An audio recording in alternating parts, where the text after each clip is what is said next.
Malafiesta ang launching ng bagong logo ng Puerto Galera sa Oriental Mindoro. Ideclaring the diving capital of the Philippines ang coastal town.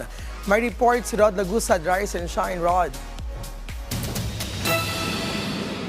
Sinalubong ng maingay at makulay na fireworks ng lokal na pamahalaan ng Puerto Galera ang paglulunsad nito ng bagong logo ng bayan para sa pagiging diving capital of the Philippines.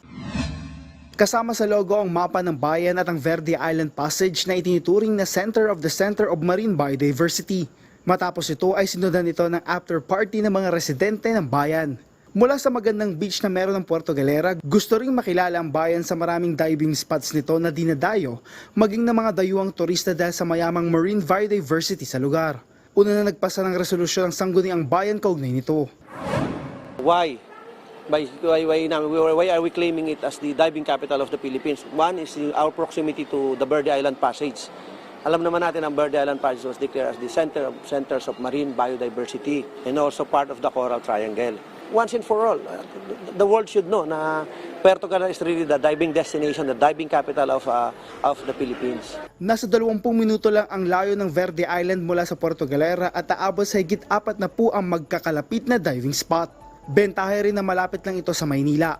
Kaya hindi pinalalagpas ng ilan ang pagkakataong makita ang ganda ng likas na yaman ng bansa.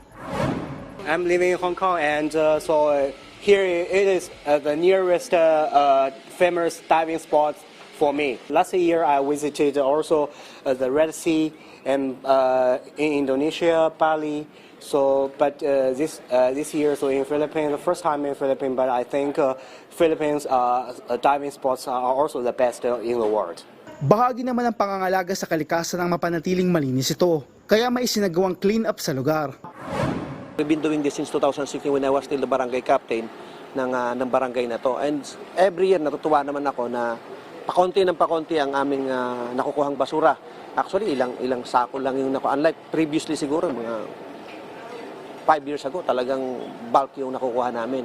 And now, pati community nagiging very aware na tumulong sa amin. Katawan ng lokal na pamahalaan dito ang pribadong sektor tulad ng dive shops. Paraan ito para mapreserba ang gandang taglay ng lugar at makita pa ng mga susunod na henerasyon. Rod Lagusad, para sa Morning Show ng Bayan, Rise and Shine Pilipinas.